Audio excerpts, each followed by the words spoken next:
आज एक बहुत महत्वपूर्ण मुद्दे पर हम लोग बात करेंगे। पैसा कमाना आसान है, लेकिन उस पैसे को सुरक्षित रखना भी उतना बहुत आवश्यक है और इसके लिए जानकारी होना आवश्यक है। और इसलिए समझिए कि जानकारी ही सुरक्षा है।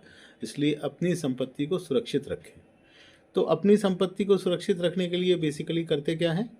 वसीयत कर देते हैं, जिससे कि डेथ होने के बाद परिवार में किसी प्रकार का लड़ाई झगड़ा ना हो, वाद विवाद की स्थिति ना हो। लेकिन था क्या कि पुरानी जो लॉ ऑफ विल्स की हम बात करें, इंडियन सक्सेशन एक्ट की बात करें, 1925 का है इंडियन सक्सेशन एक्ट, अंग्रेज़ों के ज़माने का है।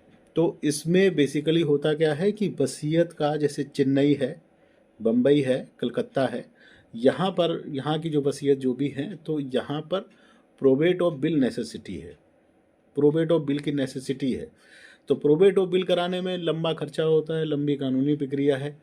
और जब वो प्रोबेट ऑफ बिल हो जाती है, फिर उसके आधार पर इंडियन सक्सेशन एक्ट में अगर मृतक माता पिता हैं तो उनका पैसा निकालने के लिए इंडियन सक्सेशन एक्ट में भी फिर दावा दायर करना पड़ता है 370 के अंतर्गत। तब वहाँ पर सक्सेशन सर्टिफिकेट प्राप्त होता है। उस सक्सेशन सर्टिफिकेट के आधार पर बैंक जो है पैसा रिलीज़ करती है। तो अभी जो संसद में 2025 में वसीयत और उत्तराधिकार के संबंध में, यानी विल और सक्सेशन एक्ट में काफ़ी महत्वपूर्ण बदलाव कर दिए गए हैं। और प्रोबेट ऑफ बिल की नेसेसिटी जो सेक्शन 213 में 213 इंडियन सक्सेशन एक्ट की धारा 213, उसकी बाध्यता को समाप्त कर दिया गया। और ये रिपीलिंग एंड अमेंडमेंट बिल कहलाता है 2025, जो कि लोकसभा ने दिसंबर में पास किया और जिस पर राष्ट्रपति ने अपने हस्ताक्षर कर दिए। और इसके आधार पर 213 की बाध्यता को ख़त्म कर दिया। यानी प्रोबेट ऑफ बिल अब नेसेसिटी नहीं रह गई, प्रोबेट ऑफ बिल ऑप्शनल हो गया। अगर अब पारिवारिक विवाद है, आपस में बड़ी संपत्ति है या पारिवारिक विवाद है, वारिसों के बीच में किसी प्रकार का विवाद है, तो उसके आधार पर प्रोबेट ऑफ बिल कराई जा सकती है, लेकिन ये नेसेसिटी नहीं है।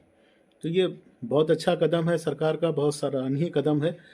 और इसलिए सरकार की प्रशंसा भी की जानी चाहिए कि ईज़ ऑफ लिविंग का ध्यान रखते हुए सरकार ने इस तरीके का महत्वपूर्ण संशोधन किया है। और इस संबंध में लॉ ऑफ विल्स या इंडियन सक्सेशन एक्ट के संबंध में अगर आपको कोई भी जानकारी चाहिए तो कमेंट करके अपनी जानकारी हमसे शेयर कर सकते हैं। और चाहें तो मेरा नंबर नोट कर लीजिए 9415780180। पर्सनली आप इस पर भी संपर्क कर सकते हैं।